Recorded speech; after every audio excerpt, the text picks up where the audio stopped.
Hello மக்களே, ஜானகி மாயா செம இன்ட்ரெஸ்டிங்காக போயிட்டுருக்கு. பார்வதி கிட்ட எல்லா பொறுப்புமே வருது. நம்ம ஜானகி மாதிரி கெட்டப் எல்லாம் போட்டுட்டு பார்வதி அந்த இடத்துல வராங்க. அது மட்டும் இல்லாமல் இதெல்லாம் தெரிஞ்சுக்கிட்ட வசுந்தரா தேவியும், இனி உன் கையில் தான் எல்லாமே இருக்குது, நான் சொல்லப்படி நான் இனி கேட்டியேன்னா உனக்கு நான் 10 கோடி ரூபாய் தரேன்னு சொல்லிட்டு ரகுராமுக்கு தெரியாமல் அந்த டாக்குமெண்ட்டில் அவங்க கை ரேகையை நீங்கள் வச்சிடணும்னு சொல்லி பார்வதிக்கு வசுந்தரா தேவி ஒரு பிளானை போட்டு கொடுக்குறாங்க. என்னதான் பார்வதி ஒரு சதி செயலை செய்தாலும் அதுலேருந்து நம்ம மாயா காப்பாற்றிட்டாங்கன்னே சொல்லலாம். வீடியோக்குள்ளே போகிறதுக்கு முன்னாடி நம்ம சேனலுக்கு சப்ஸ்கிரைப் பண்ணுங்க, அப்படியே பக்கத்தில் இருக்க பெல் ஐக்கனையும் கிளிக் பண்ணுங்க. அப்போ தான் நான் போடுற வீடியோலாம் உங்களுக்கு நோட்டிஃபிகேஷனாக வரும். பார்வதியும் ரகுராம எதிர்த்து பேச ஆரம்பிக்கிறாங்க. எங்களுக்குன்னு ஒரு வாய்ப்பு தந்தாதானே நாங்கள் எப்படியெல்லாம் பண்ணுறோன்னு சொல்லிட்டு உங்களுக்கு தெரிய வரும். எப்போவுமே அனுபவம் பத்தலைன்னு சொல்லிட்டு இருந்தீங்கன்னா எப்போ தான் நாங்களும் ஒரு முடிவு எடுக்கிறது அப்படின்னு சொல்லிட்டு பார்வதி சரியாக கேட்கும்போது இதெல்லாம் பார்த்துட்டு இருந்த நம்ம ரகுராமும், இப்போ என்ன இந்த குடும்பத்தில் உள்ள பொறுப்பை எல்லாமே நீ எடுத்துக்கணும்னு ஆசைப்படுற, அவ்வளோதானே, ஜானகி போய் சாவி கொத்தெல்லாம் எடுத்துட்டு வான்னு சொல்கிறாங்க. இதை கொஞ்சம் கூட பாட்டி மாயா யாருமே எதிர்பார்க்கல. அப்படியே அதிர்ச்சி ஆயிடுறாங்க. பெரியப்பா எதுக்கு தான் இப்படிலாம் செய்கிறாங்கன்னு புரிய மாட்டேங்குது, பெரிய பிரச்சனை ஆக போகுது அப்படின்னு சொல்லிட்டு நம்ம மாயா யோசிக்கிறாங்க.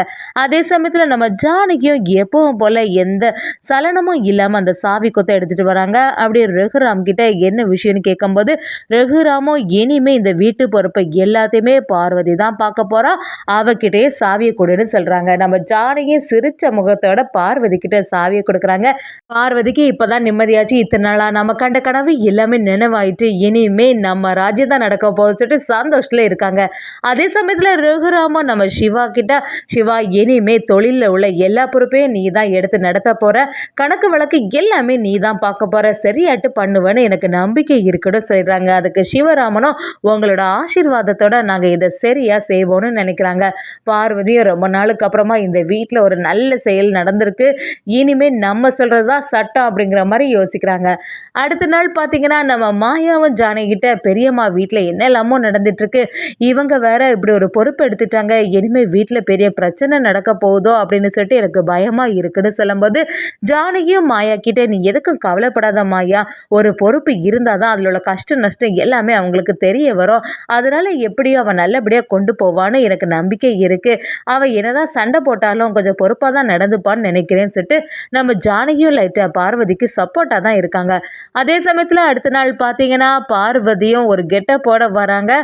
என்னடா புதுசாக ஒரு ஆள் வராங்களே அப்படின்னு சொல்லிட்டு எல்லாரும் அப்படியே அதிர்ச்சியாக பார்க்குறாங்க. பார்வதி ஜானகி மாதிரியே ஒரு கெட்டப்பை போட்டுட்டு தலையில் பூ வச்சு அப்படியே கொண்டையெல்லாம் போட்டுட்டு செமையாட்டு வந்துட்டு இருக்காங்க. அதை பார்த்த உடனே சிவராமன் எல்லாரும் அதிர்ச்சி ஆயிடுறாங்க. மாயாவும் தனாவும் என்னது இது, இவங்க ஏன் இந்த மாதிரி மாறி போயிட்டாங்க அப்படின்னு சொல்லும்போது பாட்டி அந்த இடத்துல, என்ன பார்வதி ஏதாவது சினிமா ஷூட்டிங்கில் போய் நடிக்க போறியா, இப்படி வந்திருக்க அப்படின்னு கேட்குறாங்க.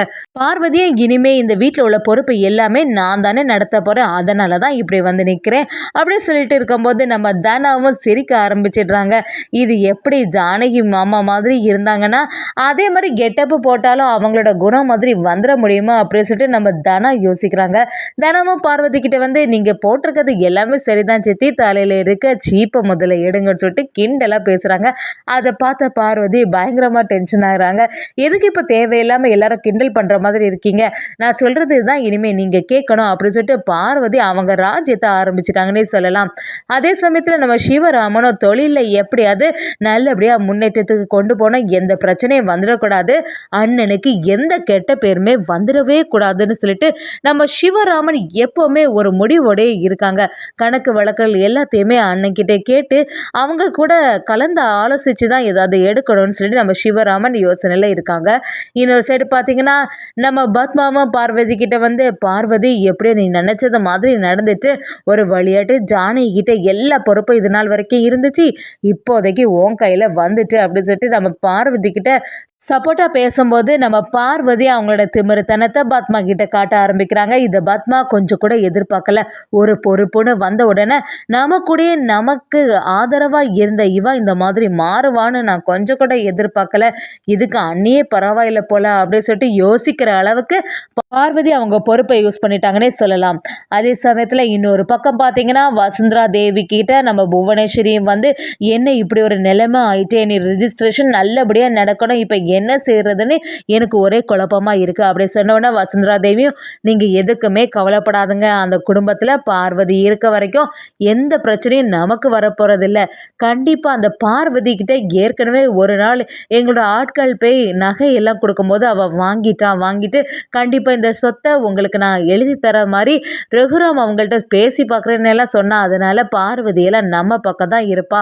அவ தான் நம்மளோட ட்ரம்ப் கார்டு. அவளை வச்சு தான் அந்த குடும்பத்தை பழி வாங்கணும். அது மட்டும் இல்லாமல் ரகுராமோட சொத்தை நம்ம அப்படியே வாங்கிடணும்னு சொல்லிட்டு நம்ம வசுந்தரா தேவியும் புவனேஸ்வரி கிட்ட சொல்கிறாங்க. புவனேஸ்வரியும் நீங்கள் சொல்கிறது எல்லாமே சரியான ஐடியாவாக தான் இருக்குது. ஆனால் அது நல்லபடியாக நடக்கணுமே. மாயாவுக்கு மட்டும் இந்த விஷயம் தெரிஞ்சதுன்னா அவள் எப்படியாவது கடைசி நேரத்துலையாவது வந்து எல்லாத்தையுமே சொதப்பி விட்டுருவா. இப்படி என்ன செய்கிறது அப்படின்னு சொல்லிட்டு நம்ம வசுந்தரா தேவிட்ட கேட்கும்போது, நீங்கள் எதுக்குமே கவலைப்படாதுங்க. இந்நேரத்துக்கு பார்வதி தான் அந்த வீட்டில் ஆட்சியே செய்ய போகிறா அப்படின்னு சொல்லிட்டு யோசிக்கிறாங்க. அதுபடியே வசுந்தரா தேவியும் நம்ம பார்வதியை பார்க்க வராங்க. பார்வதியை பார்த்த உடனே, "என்ன பார்வதி, ரொம்பவே சந்தோஷமாக இருக்க போல. இப்போ இந்த வீட்டோட பொறுப்பு எல்லாமே உங்ககிட்ட வந்துட்டா?" அப்படின்னு கேட்குறாங்க.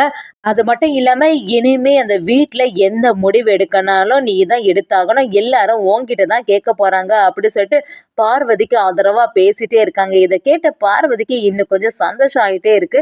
அதே சமயத்துல வசுந்தராவும் பார்வதி கிட்ட வந்து, "சரி நான் ஒன்று சொல்றேன், அதை கேட்டேன்னா உனக்கு நிறைய லாபம் கிடைக்கும்." அப்படி கேட்கும்போது, "சரி என்னதான் சொல்ல வரீங்க?" அப்படின்னு கேட்குறாங்க. அதுக்கு வசுந்தராவும், "உன்னோட மாமா இருக்காங்கல்ல, அவங்க எதுக்கு தான் இப்படி பண்றாங்கன்னு தெரிய மாட்டேங்குது.